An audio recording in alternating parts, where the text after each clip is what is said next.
கர்த்தர் நல்லவர், அவர் கிருபை இன்றும் உள்ளது. கர்த்தர் நல்லவர், அவர் கிருபை இன்றும், எல்லாம் சத்தமா, கர்த்தர் நல்லவர், அவர் கிருபை இன்றும் உள்ளது. சத்தியத்தை அறிவீர்கள், சத்தியம் உங்களை விடுதலையாக்கும். சத்தியம் என்னை விடுதலையாக்கும், என் மூலியமா ஆயிரங்களை விடுதலையாக்கும். கை தட்டும். அல்லேலூயா. இந்த நாளிலே நாம் தியானிக்க போகிற பகுதி எபேசியர் புஸ்தகம், எபேசியர் புஸ்தகம் 2ஆம் அதிகாரம். ஓ glory to God. எபேசியர் புஸ்தகம் 2ஆம் அதிகாரத்திலே 19 இருந்து 22 வரை வாசிங்க. ஆகையால் நீங்கள் இனி அந்நியரும் பரதேசிகளுமாய் இராமல், நீங்கள் அந்நியரும் பரதேசியுமாய் இராமல், பரிசுத்தவான்களோடு ஒரே நகரத்தாரும், பரிசுத்தவான்களோடு ஒரே நகரத்தாரும் தேவனுடைய வீட்டாருமாய் இருந்து அப்போஸ்தலர் தீர்க்கதரிசிகள் என்பவர்களுடைய அஸ்திவாரத்தின் மேல் கட்டப்பட்டவர்களாய் இருக்கிறீர்கள். அதற்கு இயேசு கிறிஸ்து தாமே மூளைக்கல்லாய் இருக்கிறார். கை தட்டுமா, மூளைக்கல்லாய் இருக்கிறார். அடுத்து, அவர் மேல் மாளிகை முழுவதும் இசைவாய் இணைக்கப்பட்டு, அவருடைய மாளிகையா, அவர் மேல் மாளிகை முழுவதும் இசைவாய் இணைக்கப்பட்டு கர்த்தருக்குள் பரிசுத்த ஆலயமாக எழும்புகிறது. நீங்க சொல்றாங்க, கர்த்தர் தங்கக்கூடிய பரிசுத்த ஆலயமாய் எழும்புகிறது. அவர் மேல் நீங்களும் ஆவியினாலே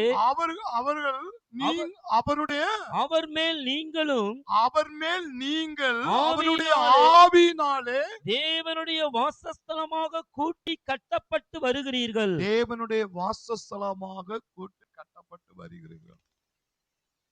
இந்த எபேசியர் புஸ்தகம் எல்லாமே பவுல் எழுதின நிருபங்கள் எல்லாமே வெளிப்பாடு நிறைந்த புத்தகம் தான். ஆனா அதுல எபேசியர் புஸ்தகம் மிக மிக வெளிப்பாடு நிறைந்த புத்தகம். அல்லேலூயா. இந்த சத்தியத்தை, எபேசியர் புஸ்தகத்தில் இருக்கிற சத்தியம், நீங்கள் யார்? பவுல் இந்த இடத்துல சபை என்பது என்ன, ஒரு விசுவாசி என்பது என்ன, ஒரு தேவனுடைய பிள்ளைகள், ரட்சிக்கப்பட்ட பிள்ளைகள் என்பது யார், ரட்சிக்கப்பட்ட பிள்ளை என்பது யார், மறுபடியும் பிறந்த தேவனுடைய பிள்ளைகள் என்பது யார்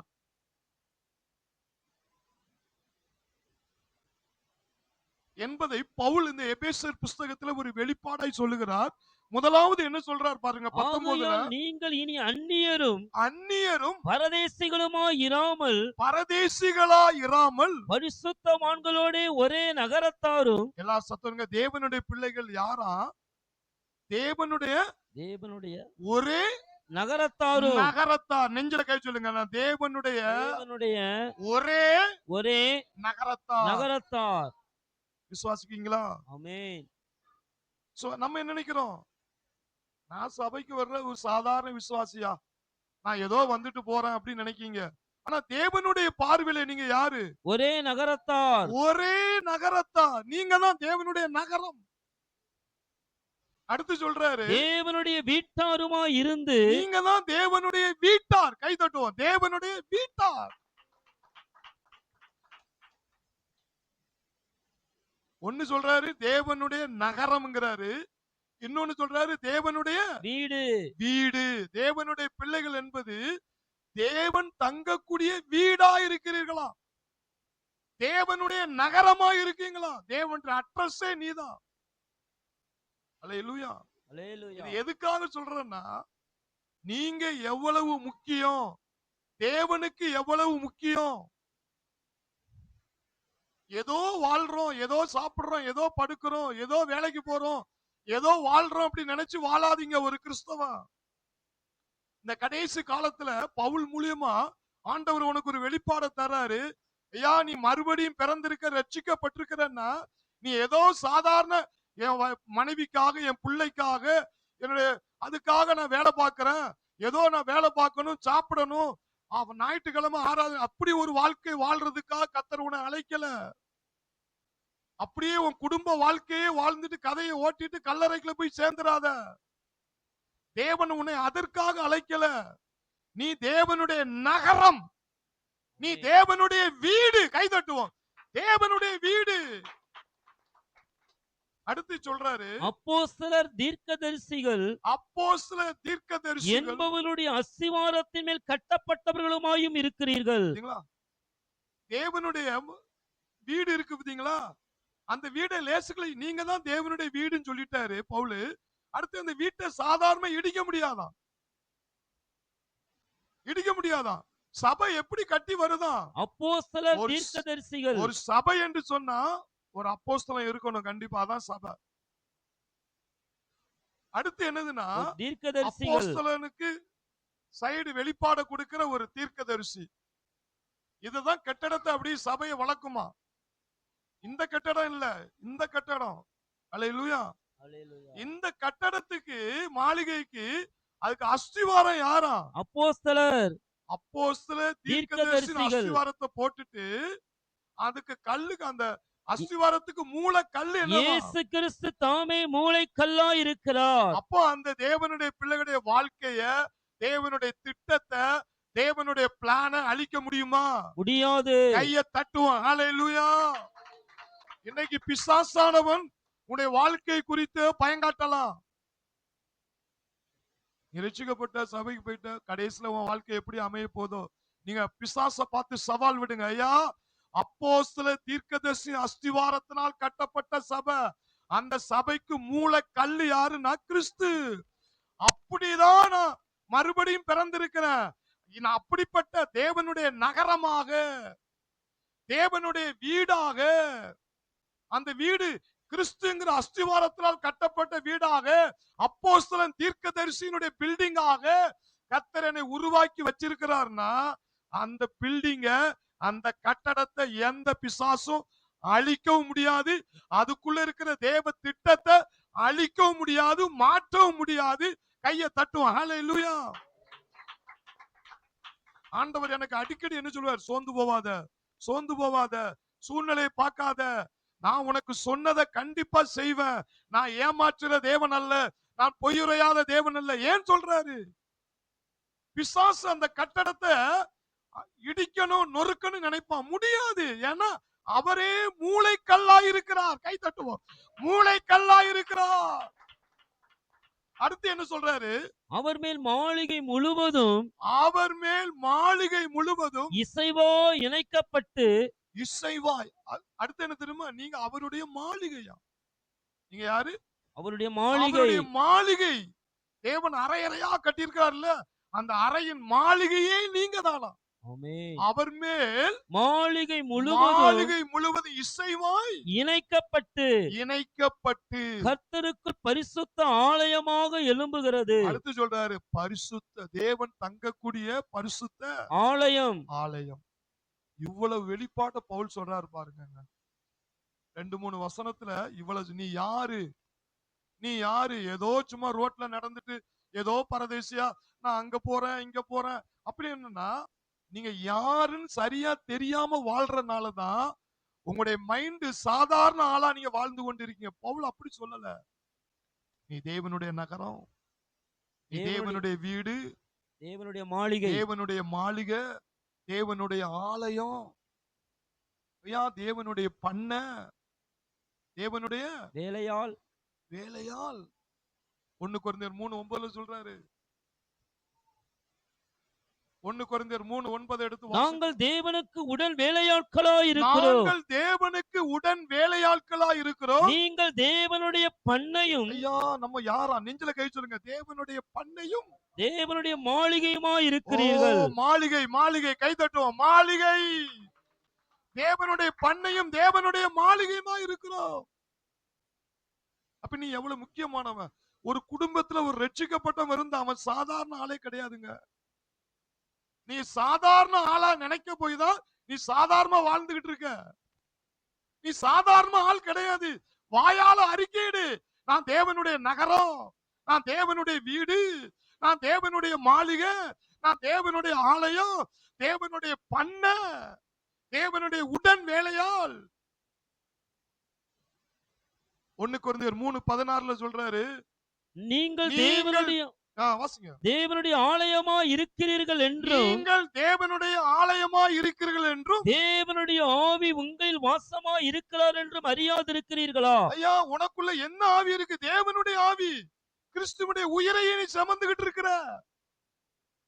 கிறிஸ்துவுடைய உயிரை சுமந்துகிட்டு இருக்கிற. நீ தேவனுடைய ஆலயம், தேவனுடைய ஆவி உனக்குள் வாசமா இருப்பதை அறியாதிருக்கிறீர்களா? உன்னை பார்க்கும் பொழுது, ஐயா தேவ மனுஷன்யா, இவனுக்குள்ள தேவனுடைய ஆவியானவர் இருக்கிறாரியா. மத்தவன் சொல்றான் இல்லையோ, நீங்க நினைக்கணும். நீங்க சாதாரண ஆள் இல்லைன்னு நீங்க நினைக்கணும். எல்லாம் சொல்லுங்க, நான் தேவனுக்கு ரொம்ப ரொம்ப முக்கியமானவன், ரொம்ப ரொம்ப முக்கியமானவன். அதாவது என்னன்னா, கர்த்தர் ஒரு மனிதனை பயன்படுத்த வேண்டுமானால் முதலாவது உங்களுக்கு அந்த சிந்தை வேணும். ஐயா நான் யாரு? உலகத்துல எத்தனையோ பேர் மக்கள் இருக்கிற, என்ன மட்டும் ஆண்டவர் சூஸ் பண்ணி இருக்கிறாரு. எதுக்கு? நான் தேவனுடைய நகரம், நான் தேவனுடைய வீடு, தேவனுடைய மாளிகை, ஓ தேவனுடைய ஆலயம், தேவனுடைய உடன் வேலையால், தேவனுடைய பண்ண, அவருடைய தோட்டமே நான் தான். அப்போ ஒரு தேவனுடைய பிள்ளைகளுக்கு இந்த வெளிப்பாடு முக்கியமா தெரியணும். நான் தேவனுக்கு ஒரு முக்கியமானவன். சொல்லுங்க, நான் தேவனுக்கு ஒரு முக்கியமானவன், முக்கியமானவன் அப்படின்னு உனக்கு அந்த வெளிப்பாடு இருந்தாதான் கர்த்தர் உன்னை பயன்படுத்த போறார். கை தட்டுவோம். பயன்படுத்த போகிறார். ஹல்லேலூயா, ஹல்லேலூயா. பழைய ஏற்பாட்டிலே ஒரு வசனம் உண்டு, ஏசாயா 62, ஏசாயா 62 3-4 எடுத்து வாசிங்க. நீ கர்த்தருடைய கையில் அலங்காரமான நீ கிரீடமும் கர்த்தருடைய கையில் அலங்கார கிரீடமும் உன் தேவனுடைய கரத்தில் ராஜ முடியுமா இருக்கிறாயா. ஏன் தேவனுடைய வார்த்தையை பாருங்க, இதெல்லாம் தியானிங்க. கர்த்தருடைய கையில் அலங்காரமான கிரீடமும் அலங்காரமான கிரீடமும் அவருடைய உன் கரத்தில் ராஜ முடியுமா இருப்பாய். யாரை குறித்து சொல்றாரு? எருசலேமை குறித்து. நீங்க தான். பக்கத்தோட தட்டி சொல்லுங்க, நீ கர்த்தருடைய கையில் அலங்கார கிரீடம், ராஜரீக முடி. அப்ப நீ யாரு? நீ தேவனுக்கு முக்கியமானவன். அல்லேலூயா. அடுத்த வசனம் என்ன சொல்லப்பட்டிருக்கு? நீ இனி கைவிடப்பட்டவள் ஐயா, இந்த என்னப்படாமலும் உலகத்துல இல்ல, நான் கைவிடப்பட்டேன் அனாதை இப்படி சொல்லிட்டு அலையாத. நீ கைவிடப்பட்டவள் எண்ணப்படாமலும் உன் உன் தேசம் இனி பாழான தேசம் எண்ணப்படாமலும் நீ நீ எப்சிபா என்றும் எப்சிபா என்றும் உன் தேசம் பியூலா என்றும் உன் தேசம் பியூலா என்று சொல்லப்படும். கர்த்தர் உன்மேல் பிரியமா இருக்கிறார். அப்ப இதுல இருந்து என்ன தெரியுமா? கர்த்தர் அந்த எப்சிபாங்கிறதுக்கு அர்த்தம் என்னவா? கர்த்தர் உன்மேல் பிரியமா இருக்கிறார். உன் தேசம் வாழ்க்கைப்படும். ஐயா, இனி உன் வாழ்க்கை கெட்டு போகாது, அழிஞ்சு போகாது. ஏன்? கர்த்தர் உன் மேல பிரியமா இருக்கிறாரு. எதுக்கு பிரியமா இருக்கிறாரு? சபையை பார்த்தா, எருசலேமை பார்த்தா சொல்றாரு எப்சிபா பியூலா. ஏன்னா நீ தேவனுடைய நகரம், நீ தேவனுடைய வீடு, நீ தேவனுடைய பண்ண, நீ தேவனுடைய மாளிகை, தேவனுடைய உடன் வேலையால், நீ அப்போஸ்தலர் தீர்க்கதரிசி அஸ்திவாரத்தினால் கட்டப்பட்டு அந்த கட்டடத்துக்கு கிறிஸ்து முளைக்கல்லா இருக்கிற எப்சிபா பியூலா. கர்த்தர் உன்மேல் பிரியமாய் இருக்கிறார். நீ தேவனுக்கு முக்கியமானவன், நீ தேவனுக்கு முக்கியமானவன் என்கிற சத்தியத்தை பவுல் எபேசியர் புஸ்தகம் மூலமா அந்த ஒரு வெளிப்பாட்டை கொண்டு வருகிறார். கரங்களை தட்டி கர்த்தரை மகிமைப்படுத்துவோம். ஹல்லேலூயா, ஹல்லேலூயா. அப்படின்னா நீங்க எப்படி இருக்கணும்? நீ எப்படி வாழணும்? என் மூலியமா என்னதான் நடக்கணும்? என் மூலியமா, ஏன்னா நான் தேவனுடைய நகரம், நான் தேவனுடைய வீடு, தேவனுடைய ஆலயம், தேவனுடைய மாளிகை, தேவனுடைய பண்ண தோட்டம். ஆண்டவரே உன்னை குறித்து இப்படி சொல்லும் பொழுது நீங்க எப்படி திங்க் பண்ணணும்? ஹல்லேலூயா, ஹல்லேலூயா. எடுத்து வாசியுங்கள். தேவனுடைய வார்த்தை குறித்து நாம் தியானிப்போம். ஏன் தேவனுடைய நகரம், தேவனுடைய பண்ண, தேவனுடைய மாளிகை, வீடு, இதெல்லாம் சொல்றது காரணம் என்னன்னா, இவ்வளவு சொல்லிட்டு அ ஏன் உங்களுக்கு அது சொல்றாருன்னா, அவர் வீட்டுக்குள்ள தானே அவர் இருப்பாரு ஆண்டவரு. அவர் நகரத்துக்குள்ள தானே அவர் இருப்பாரு. பிரியமா இருக்கிற இடத்துல தானே அவர் இருப்பாரு. அது புதிய ஏற்பாட்டுல யோவான் என்ன சொல்றாரு பாருங்க. யோவான் எழுதின சுவிசேஷம் 6ஆம் அதிகாரம் 56. என் யோவான், மாம்சத்தை புசித்து என் மாம்சத்தை புசித்து என் இரத்தத்தை பானம் பண்ணுகிறவன் என் ரத்தத்தை பானம் பண்ணுகிறவன் என்னிலே நிலைத்திருக்கிறான், என்னிலே நிலைத்திருக்கிறான். நானும் அவனிலே நிலைத்திருக்கிறேன். நிறைய பேருக்கு இந்த வசனத்தை எத்தனை தடவை படிச்ச திருவிருந்துலாம் இதப்படிதான் நம்ம திருவிருந்தே நம்ம கொடுக்கிறோம். அதனுடைய அர்த்தம் என்ன தெரியுமா? அதனுடைய அர்த்தம் என்ன தெரியுமா? என்னைக்கு நீ மறுபடியும் பிறந்தாயோ, என்றைக்கு நீ மறுபடியும் பிறந்தாயோ, அல்லது என்றைக்கு நீ திருவிருந்து எடுத்தாயோ, அந்த ரத்தத்தை நீ பானம் பண்ணாயோ, அவருடைய வார்த்தையாய் மாமிசத்தை என்னைக்கு நீ புசிச்சாயோ, திருவிருந்துல புசிக்கீங்கல்ல, அப்ப என்ன அது ரெண்டாலதான் நீங்க மறுபடியும் பிறந்திருக்கீங்க. பிறந்தவனுக்கு அந்த வெளிப்பாடு வேணும். நான் வேற தேவன் வேற கிடையாதுங்க. நான் வேற தேவன் வேற, நான் அவருக்குள்ள இருக்கிற, அவர் எனக்குள்ள இருக்கிறார். வசனத்தை பாருங்க. என் மாம்சத்தை புசித்து என் மாம்சத்தை புசித்து என் இரத்தத்தை பானம் பண்ணுகிறவன் என் ரத்தத்தை பானம் பண்ணுகிறவன் என்னிலே நிலைத்திருக்கிறான், என்னிலே நிலைத்திருக்கிறான். நானும் அவனிலே நிலைத்திருக்கிறேன். பாத்தீங்களா? மேட்ரு முடிஞ்சு போச்சு. நம்ம என்னது பாட்டுல திருவிருந்து கொடுத்தா மடக்கு மடக்குன்னு குடிச்சிட்டு அது குடிச்சதோட சரி, அப்பத்தை புசிச்சுட்டு அடுத்தது ஏன்னா அதனுடைய வெளிப்பாடு இல்லாம இருக்கனாலதான் அந்த சத்தியம் வேலை செய்ய முடியும். அதை விசுவாசி. ஐயா, நான் மறுபடியும் என்னைக்கு நான் பிறக்கிறேனோ, என்னைக்கு நான் திருவிருந்து எடுக்கிறேனோ, அன்னைக்கு நானும் தேவனும் ஒன்னாயிட்டோம். கை தட்டுவோம், ஒன்னாயிட்டோம். அதனாலதான் பவுல் அந்த இடத்துல எழுதுறாரு, நீ தேவனுடைய நகரம், நீ தேவனுடைய வீடு, தேவனுடைய மாளிகை, தேவனுடைய பண்ணை, தேவனுடைய ஆலயம். சபை என்பது சாதாரண நினைக்காதீங்க. நீங்களும் தேவனும் ஒன்னா நினைச்சீங்க இருக்கிறீங்க அப்படின்னு நான் சொல்லல. தேவனுடைய வார்த்தை தெளிவா சொல்லுது. நீங்க திருவிருந்து எத்தனை பேர் திருவிருந்து எடுக்க கைவிட்டுங்க. அது என்னைக்காவது நீங்க வாய்நாள் அறிக்கை எடுங்களா, திருவிருந்து எடுத்துட்டேன், நானும் தேவனும், அவர் எனக்குள்ள இருக்கிறார், நான் அவருக்குள்ள இருக்கிறேன். அவர் கரத்தில் நான் இருப்பேன், என் கரத்தில் அவர் அவர் கரத்தில் நான் இருப்பேன், என் கரத்தில் அவர் எனது ஜீவன் கிறிஸ்துவுடனே தேவனுக்குள்ளே மறைந்தது. எனது ஜீவன் கிறிஸ்துவுடனே தேவனுக்குள்ளே மறைந்தது. அவர் அருகே நான் இருப்பேன், என் அருகே அவர் இருப்பார். அவர் அருகே நான் இருப்பேன், என் அருகே அவர் இருப்பார். அவர் கரத்தில் நான் இருப்பேன், என் கரத்தில் அவர் இருப்பார். எனது ஜீவன் கிறிஸ்துவுடனே தேவனுக்குள்ளே மறைந்தது. எனது ஜீவன் கிறிஸ்துவுடனே தேவனுக்குள்ளே மறைந்தது. அவர் கரத்தில் நான் இருப்பேன், என் கரத்தில் அவர் இருப்பார். அவர் கரத்தில் நான் இருப்பேன், என் கரத்தில் அவர் இருப்பார். நிறைய பேர் பாருங்க, ஏன் திருவிருந்துல அது சாதாரண நினைப்பாங்க. திருவிருந்தா அது அவங்களுக்கு சாதாரணமா தெரியுது. ஐயா, நீ அதை எடுத்தாதான் நீ தேவனுக்குள்ள இருக்க. தேவனும் உனக்குள்ள இருக்கிறாரு. அவர் இல்லைன்னா வாழ்க்கை பீசா போயிரும். அதுதான் மறுபடியும் பிறந்த மனிதனுக்கு உள்ள சத்தியம்.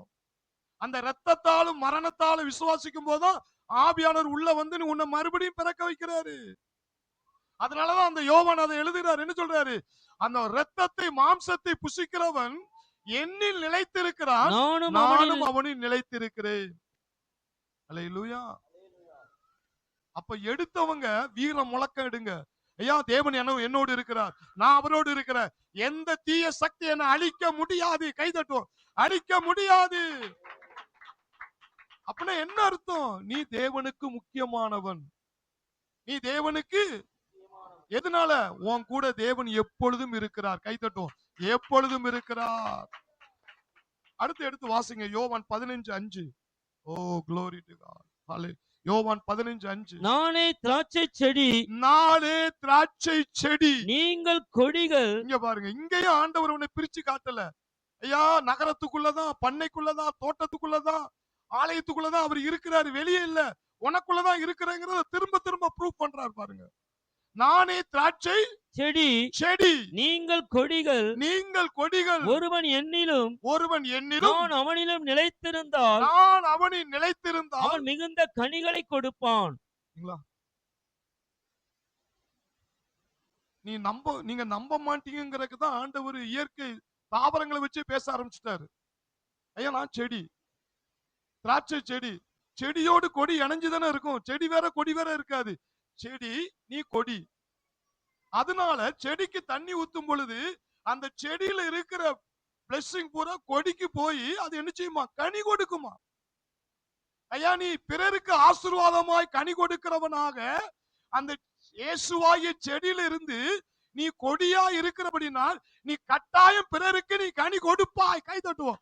கட்டாயம் ஆயிரங்களுக்கு ஆசீர்வாதமாய், லட்சங்களுக்கு ஆசீர்வாதமாய், பல வியாதிகளை குணமாக்குறவனாய், செத்து போன சடலங்களை எழுப்புறவனாய், தளர்ந்து போன முழங்காலை பலப்படுத்த நீ ஒரு கொடி. ஏன்னா இந்த கொடியோடு ஒரு செடி இணைஞ்சிருக்கு. அவர்தான் இயேசு. கைதட்டும். அவர்தான் இயேசு. அவர்தான் இயேசு. அப்போ நீ தேவனுக்கு முக்கியமானவன், உன்னோடு தேவன் இருக்கிறார் என்று சொன்னா நீ கண்டிப்பா பிறருக்கு ஆசீர்வாதமா கனி கொடுப்ப.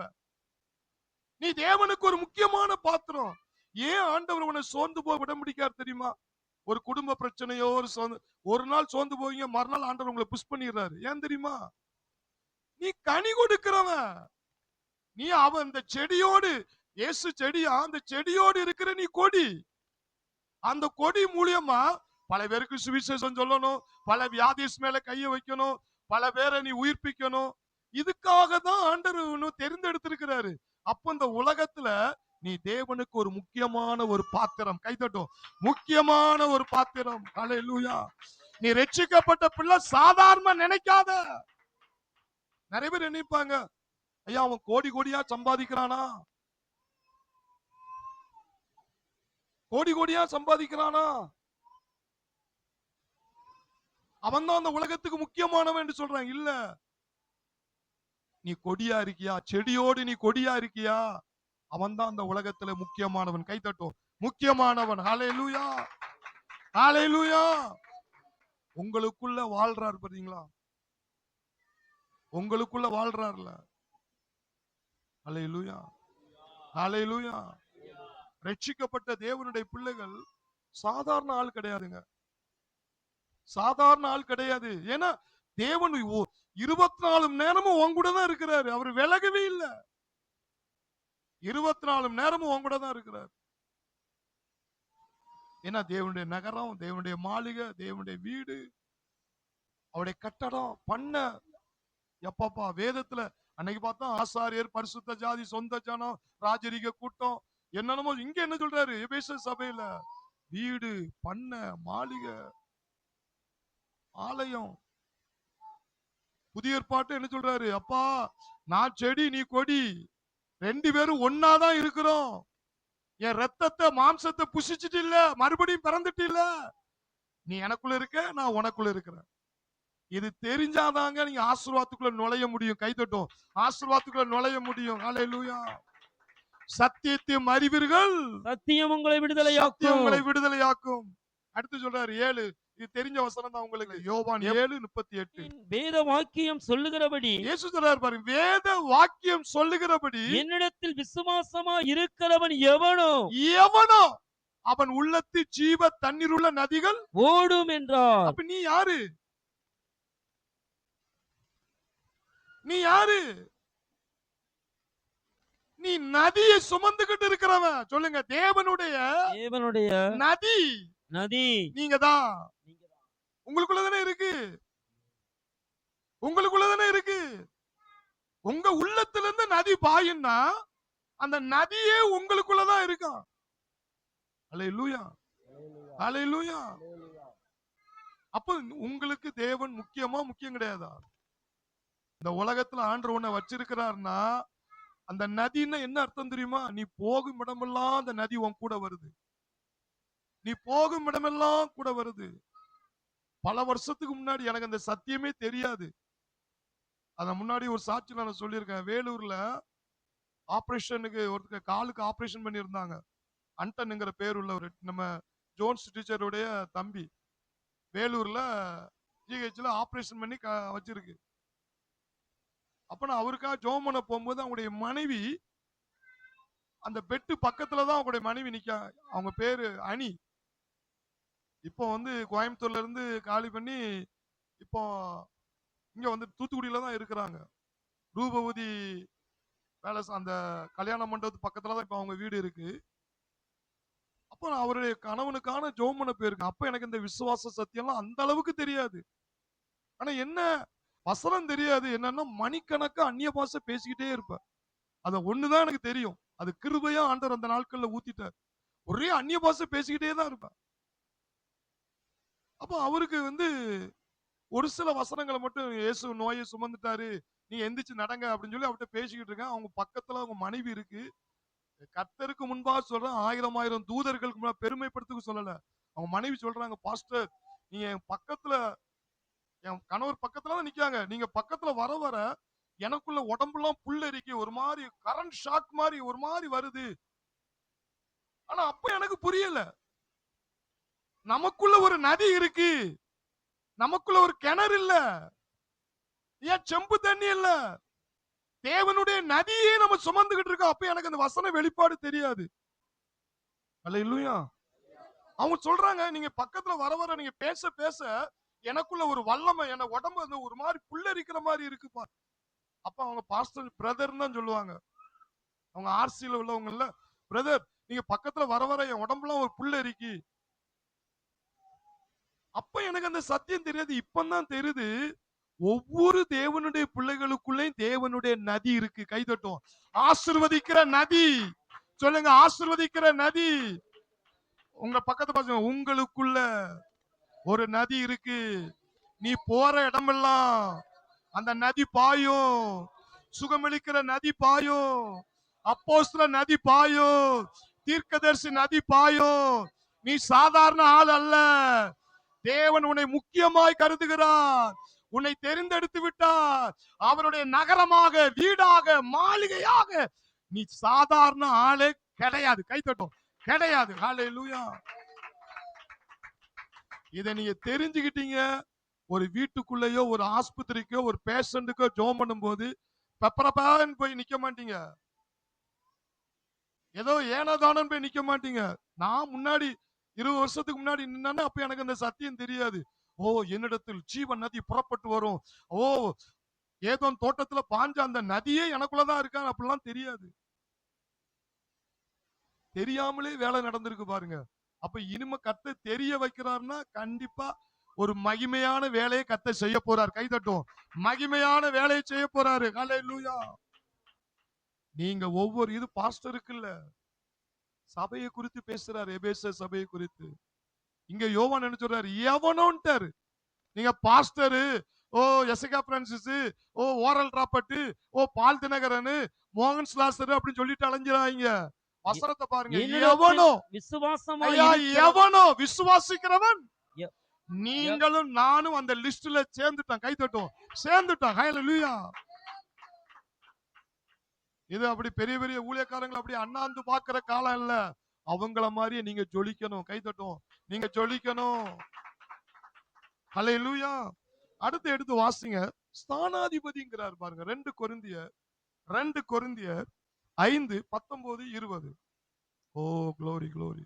2 கொரிந்தியர் 5:19-20. அது என்னவெனில் அது என்னவெனில், தேவன் உலகத்தாருடைய பாவங்களை எண்ணாமல் தேவன் உலகத்தானுடைய பாவங்களை எண்ணாமல் கிறிஸ்துவுக்குள் அவர்களை தமக்கு ஒப்புரவாக்கி கிறிஸ்துவுக்குள் அவர்களை தமக்கு ஒப்புரவாகி உபதேசத்தை எங்களிடத்தில் ஒப்புவித்தார். ஒப்புரவாக்கும் உபதேசத்தை பவுல் சொல்றார் எங்களிடத்தில் ஒப்புவித்தார். ஆனபடியினாலே அந்த அந்த ஊழியத்தை எங்களுக்கு ஒப்புரவாக்கும் ஊழியத்தை கொடுத்த ஆனபடினாலே தேவனானவர் எங்களை கொண்டு புத்தி சொல்லுகிறது போல தேவனானவர் எங்களை கொண்டு பிறருக்கு ஆலோசனை புத்தி சொல்றது போல நாங்கள் கிறிஸ்துவுக்காக ஸ்தானாதிபதிகளாய் ஐயா இருந்து நீ யாரா? தேவனுடைய ஸ்தானாதிபதி. நீ லேசான ஆள் இல்ல. நீ யாரு? தேவனுடைய ஸ்தானாதிபதி. நீ போய் தான் பிரச்சனையை சால்வ் பண்ணணும். நீ போய் தான் பிரச்சனை என்ன செய்யணும்? சால்வ் பண்ணணும். ஏன்னா நீ தேவனுடைய ஸ்தானாதிபதி இருக்க. அங்க போய் அங்க இருக்கிற பிரிவினை ஆவியை இயேசுவின் நாமத்தினால் கட்டுகிறேன். அவ்வளவுதான், அங்க ஒப்புரவாய் நடந்துரும். நீ சாதாரண ஆள் அல்ல.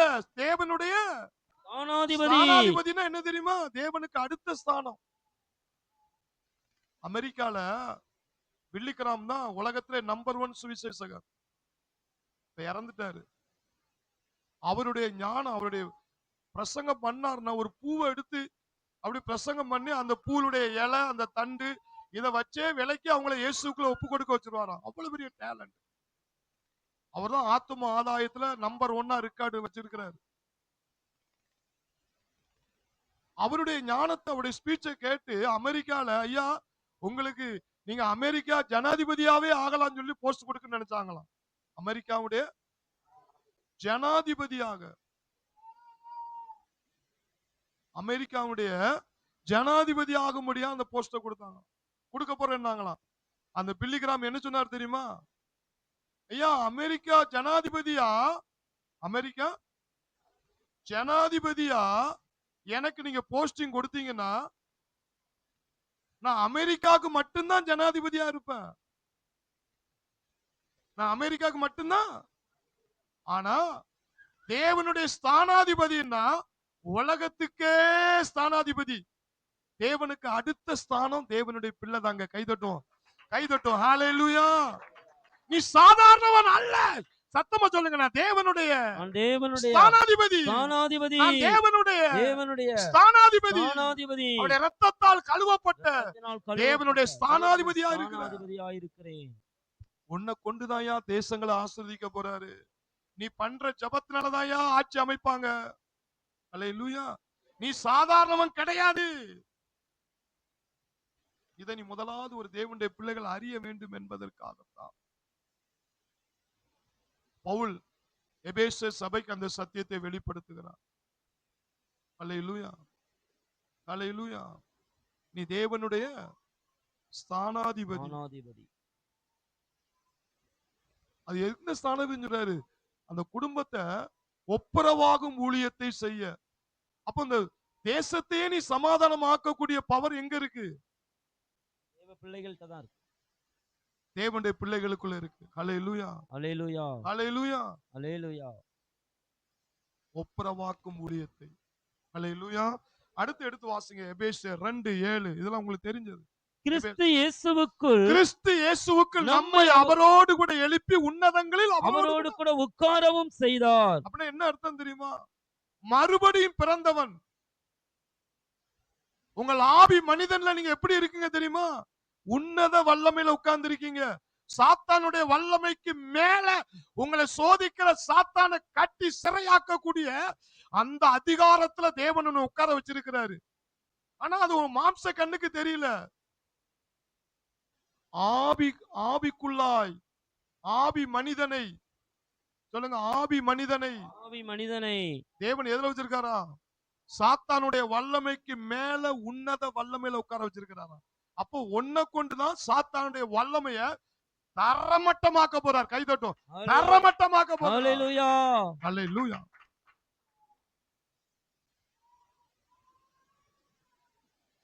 நீ மறுபடியும் பிறந்தனால அந்த சீட்ல உட்கார்ந்து இருக்குங்கிறத நீங்க கண்டுபிடிச்சிருக்கீங்களா?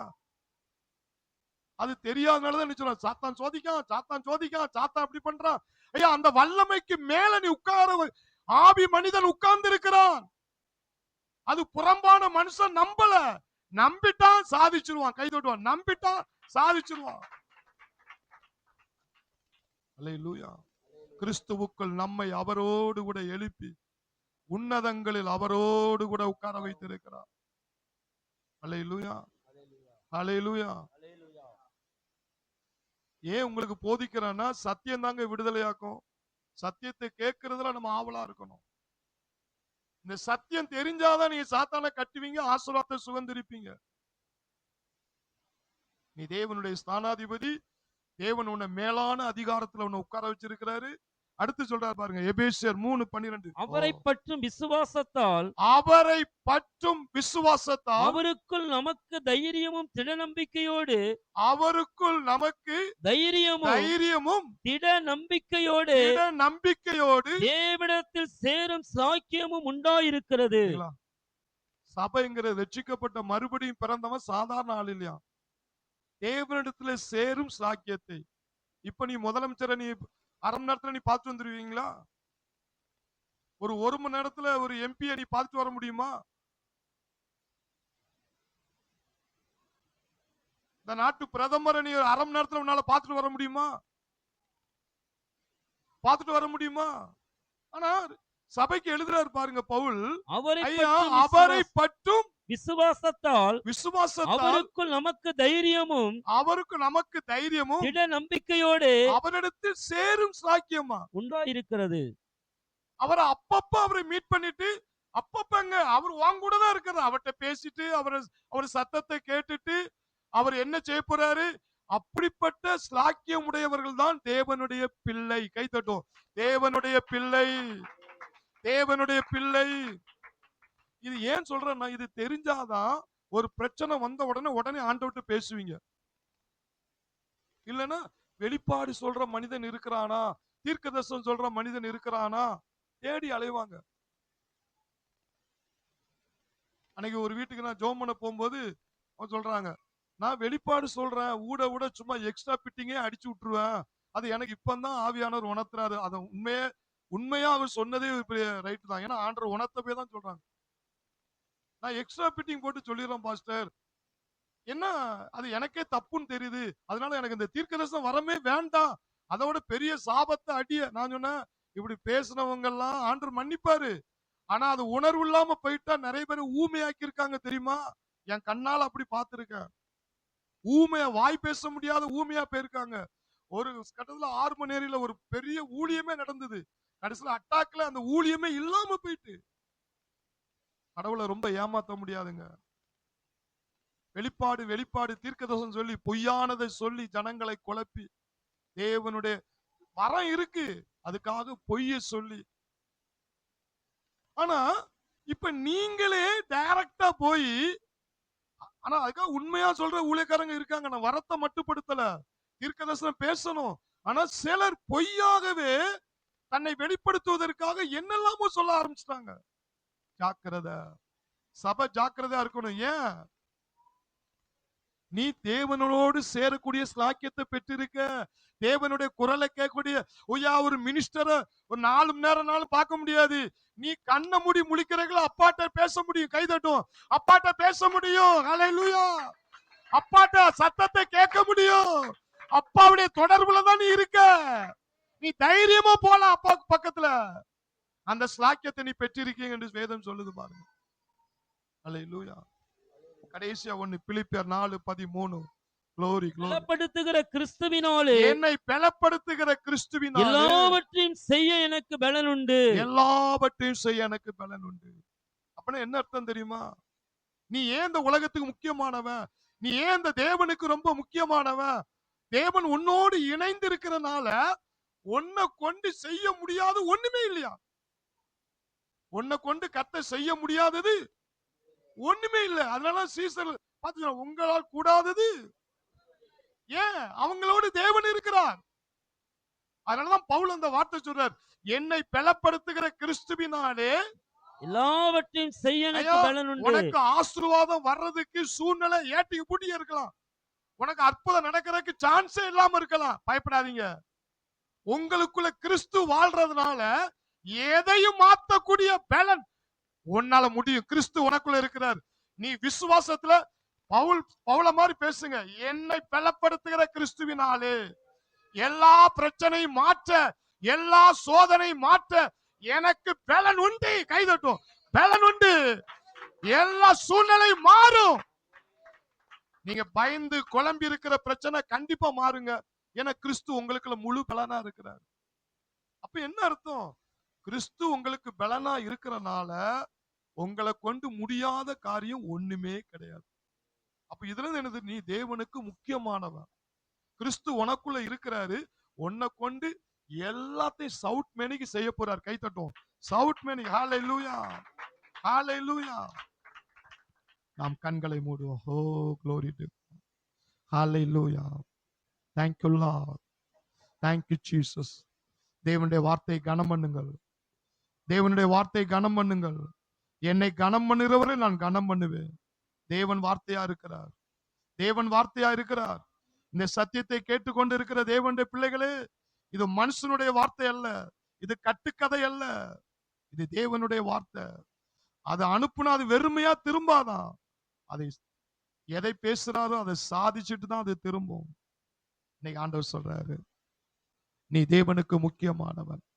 நீ எப்சிபா, நீ பியூலா, கர்த்தருடைய கையில் அலங்கார கிரீடம், அவருடைய கரத்தில் ராஜமுடி.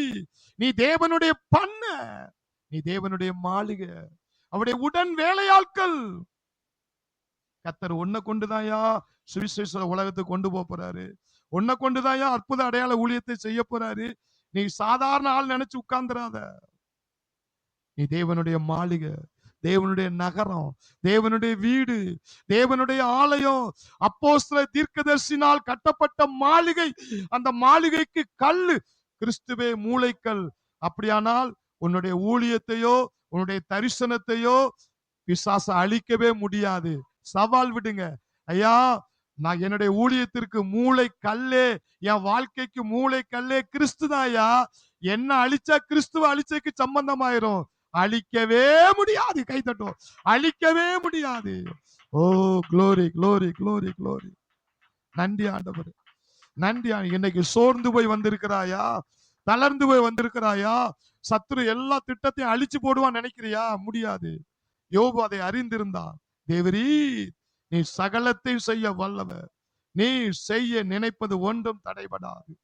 நீ பிறக்கிறதுக்கு முன்னாடியே கர்த்தர் உன்னை ஊழியத்துல என்னென்ன செய்யணும் என்று ஆண்டவர் தீர்மானிச்சுட்டாரியா. அதனாலதான் அவருடைய நகரமா இருக்கிற, அவருடைய வீடா இருக்கிற, அவருடைய பண்ணையா இருக்கிற, தேவனுடைய மாளிகையா இருக்கிற, அப்போஸ்தலர் தீர்க்கதரிசியினால் கட்டப்பட்ட அந்த மாளிகைக்கு கிறிஸ்து முளைக்கல்லா இருக்கிறார். நீ செடி, அவர் செடி, நீ கொடி. ஐயா, அது மிகுந்த கனிகளை கொடுக்குமா? நீ கர்த்தருக்கு பயன்படக்கூடிய பாத்திரமா மாறணும் அப்படின்னா இந்த வசனத்தை சொல்லு. இயேசு செடி, நான் கொடி. செடியும் கொடியும் இணைந்திருந்தா நான் கண்டிப்பா கனி கொடுப்பையா. என் மூலியமா நிறைய சுகமாக்கப்படுவு. கர்த்தர் அப்படிப்பட்ட அற்புதத்தை செய்வாரு. ஏன்னா மிகுந்த கனிகளை கொடுப்பேன்னு சொல்லி இருக்கிறாரு. என்னோடு ஒரு செடி கிறிஸ்து இணைஞ்சிருக்கிறாரு, நான் கொடி. 2 பேர் இருக்கிறனால நான் பிறருக்கு கண்டிப்பா ஆசீர்வாதமான பாத்திரமா இருப்பேன். என் ரத்தத்தை பானம் பண்ணி என் மாம்சத்தை புசிக்கிறவன், நான் அவனுக்குள்ள இருப்பேன், அவன் எனக்குள்ள இருப்பான். நீ மறுபடியும் பிறந்துட்ட, நீ திருவிருந்து எடுத்துட்ட. நீ சாதாரண ஆள் அல்ல. நீ ஒரு ஸ்டெப் போட்டாலும் தேவன் ஸ்டெப் போடுறாரு.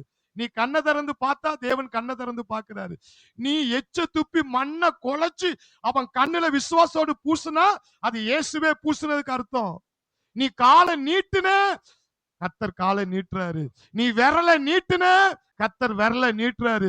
நீ வாயை திறந்து பிரசங்கம் பண்ணுன, கர்த்தரே பிரசங்கம் பண்றாரு. ஏன்னா 2 பேரும் உன்னை என்னைக்கு திருவிருந்து எடுத்து மறுபடியும் பிறந்தாயோ 2 பேரும் ஒன்னாயிட்டீங்க. நீ தேவனுடைய ஸ்தானாதிபதி. நீ தேவனுடைய ஐயா, உலகத்துக்கே தேவனுடைய ஸ்தானாதிபதியா இருக்கிற. நீ சாதாரண ஆள் அல்ல. நீ ஆவிகளை கட்டுனாதாயா தேசத்துக்கு சமாதானம் வரப்போகுது. நீ ஆவிகளை கட்டுனாதாயா குடும்பத்துக்கு சமாதானம் வரப்போகுது. அப்பேற்பட்ட ஸ்தானாதிபதியா கர்த்தர் உன்னை தேர்ந்தெடுத்திருக்கிறாரு. நீ தேவனுக்கு முக்கியமானவன். நீ தேவனுக்கு முக்கியமானவன். உன்னை உன்னத வல்லமையில உட்கார வச்சிருக்கிறாரு. ஆவி மனிதனாய் நீ ஆவிக்குரிய மனிதனாய் பாரு. ஏதோ ஒரு சேர்ல, பிளாஸ்டிக் சேர்ல உட்கார்ந்து இருக்க மாதிரி நினைக்காத. கிறிஸ்துவுக்குள் என்னை அவரோடு கூட எழுப்பி உன்னதங்களில் அவரோடு கூட உட்கார வைத்து இயேசு மேலான வல்லமையில உட்கார்ந்து இருக்கிற, அந்த வல்லமையில உட்கார்ந்து இருக்கிற நீ கண்டுபிடிச்சிட்டேன்னா, இயேசுவின் நாமத்தில் சத்துருவின் சகல வல்லமை கட்டுகிறேன் என்று சொல்லு. அவர் உன் முழு பலனா இருக்கிறார். உன்னை கொண்டு எதையும் செய்யக்கூடிய அந்த ஸ்தானத்துல உன்னை வச்சிரு. நீ தேவனுக்கு முக்கியமான ஒரு பாத்திரம். இன்னைக்கு இந்த சத்தியத்தை உனக்கு வெளிப்படுத்துறாருன்னா, உன்னை கொண்டு என்ன வேணாலும் கர்த்தர் செய்வாரு. ஐயா, மோசையை கொண்டு கடலை பிளக்க வச்சவரு, ஓ ஆசாரியர்களை கொண்டு யோர்தானின் தண்ணீரை 2ஆ பிளந்து சுவரா நிறுத்தின தேவன், உன்னை கொண்டு எதையும் கர்த்தர் செய்வார். எந்த நிமிடமும் ஆயத்தமாறு, ஒரு சான்ஸ் உனக்கு கிடைக்க போது. நீ ஏன்னா எதுக்காக பேசுறார் தெரியுமா? நீ உன்னை சாதாரண நினைக்க கூடாது. இந்த கடைசி காலத்துல உன்னை ஒரு வித்தியாசமா ஆண்டவர் பயன்படுத்த போறாரு. ஒரு வித்தியாசமா உன்னை பயன்படுத்த போறாரு. சொல்லுங்க, கர்த்தர் என்னோடு பேசின வார்த்தைக்காக நன்றி ஆண்டவரே, நன்றி ஆண்டவரே, நன்றி ஆண்டவரே. நன்றியோடு உம்மை ஸ்தோத்திரிக்கிறோம், நன்றியோடு உம்மை துதிக்கிறோம், துதிக்கிறோம், துதிக்கிறோம், துதிக்கிறோம். இந்த சத்தியம் ஒவ்வொருவருக்குள்ள விசுவாசத்தை, நான் தேவனுக்கு ஒரு முக்கியமான பாத்திரம். இனி நான் கனி கொடுத்தே தீருவேன். இனி ஆவிகளை கட்டியே தீருவேன். இப்பொழுது எல்லாரும் அந்த பயன்படுத்த போறீங்க. சொல்லுங்க, நான் தேவனுக்கு முக்கியமானவனை கண்டுபிடிச்சிட்டேன்.